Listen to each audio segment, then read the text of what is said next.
So now let's quickly run through the problem set that there is.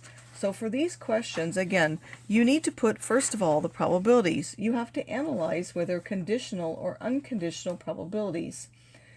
So on this one, you were given some new probabilities for this, and then you want to compare them with the one in the example. So go ahead and put the new probabilities in here, and then compare it with the result that we had up here, sorry, in the example before that, in order to see what their change was.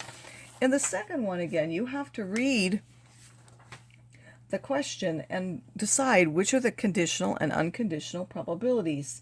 So in this one, it says 42% of all of her students in her school play a musical instrument.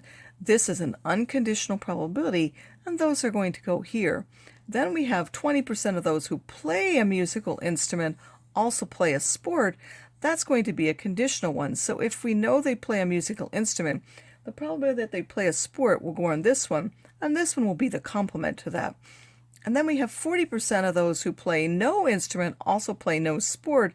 That's going to be on this branch and be this probability, with this one being the complement. Then we want to know if it's reasonable that a person who doesn't play a sport plays a musical instrument. So then we are going to find the probability that the person plays a musical instrument if we know that they did not play a sport. In the third example, we have probabilities in a table.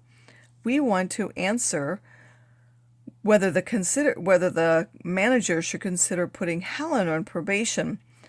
Is this a good decision, and why or why not? So what we want to do is we want to come look at the defectives. So even though Helen got more defectives, she also produced more items. So what we want to look at is we want to find the probability of defective given that it was Helen, and the probability that was defective given that it was Kyle, and see how big of a difference there is. If they're very similar, there's no reason to blame Helen or put her on probation.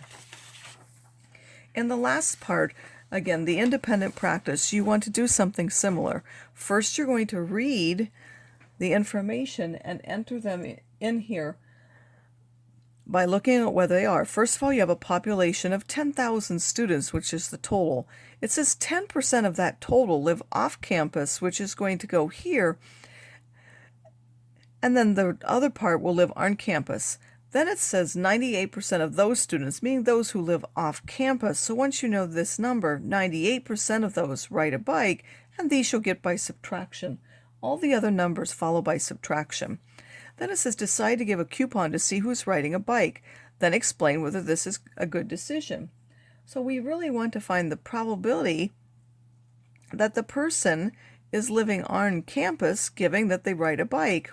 Why? Because we're trying to find out about people who live on campus, we want to live those off campus. So if we let this be off campus, we want to find the probability of living off campus, given that they ride a bike, to see if that's a good decision. If this has a high probability, meaning we get most of the people, then this would be a good decision. If it's not very high, then this really wouldn't be what we want.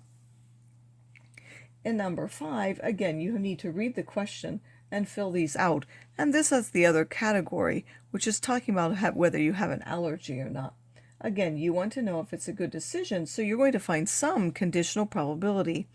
What would you want to do? It says someone tests positive for the allergy. Should they begin taking medication? So what is the probability that they have the allergy if they test positive? And again, if that is a high probability, that would be a good recommendation. If not, it wouldn't. In the second one, the last one, you are given the probabilities, and you want to find the probability of A complement given B.